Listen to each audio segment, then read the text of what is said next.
Meanwhile, Brian Kilmeade has the same question I do, which is surprising.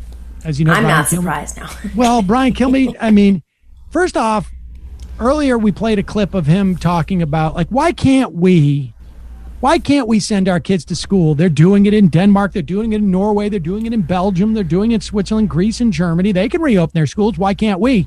And then later in the program, he answers his own question, because this federal government can't do anything correctly. Clip number 2. I would say this, for the administration, he should just focus, everybody should just focus on getting testing, getting it quick. Right now, there's a huge testing issue, and there's backlog in PPE. What he can do, what the president can do, and his administration can do, is make sure those aren't an issue. I mean, it's been 4 or 5 months. It should not be an issue. I know on Long Island, one of the kids on my daughter's soccer team tested positive. They all had to go down and get tested. 4 or 5 days still to get a result in 4 or 5 days, 5 to 6 to 7 days, even on the quick test, or 3 days. That shouldn't be the case anymore. Meanwhile, yeah, not only should it not be the case anymore, Quest Diagnostics, one of the biggest testing facilities in the country, has put out a press release yesterday, 4:30 p.m. And they basically are talking that they can't add capacity. Their turnaround now is their average turnaround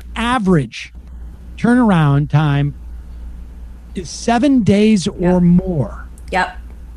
My cousin got tested in Arizona over 14 days ago, and he still hasn't received his results. He's like, I'm fine. He came in contact with somebody who ended up testing positive for COVID. And so, he got tested. He was very responsible about it. And he still has not received his results 2 weeks later.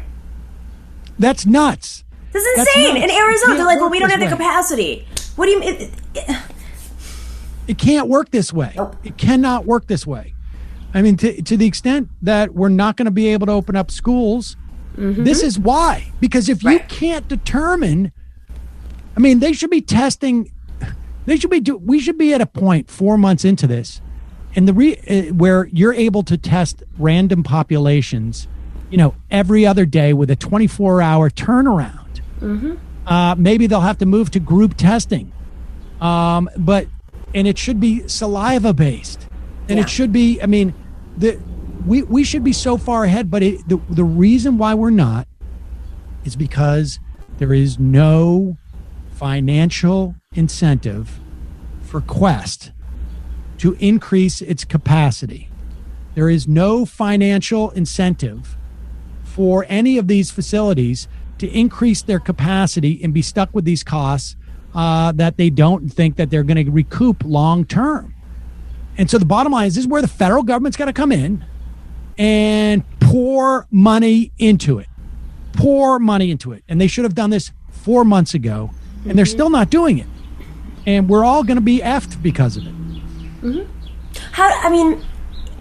If they're the same tests that are being produced, or maybe I think there's a few different versions, right?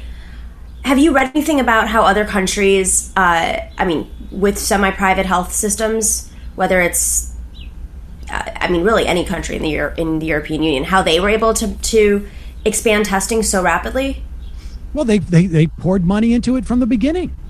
From the beginning, they did. Straight up. From the beginning, they did. And we refused to accept the test that they developed.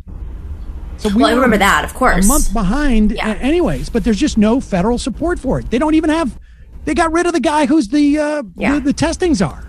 Yeah. There's no, the reason why we can't do it is because there's no will. There's been no desire to do it. And, we don't need a single payer healthcare system to do this. We can do this on an emergency basis by federal government spending the money and sinking it into a facility to do it. But they are so wedded to an ideology that says the federal government shouldn't be in this business that they won't do it. And they're screwing everybody about it.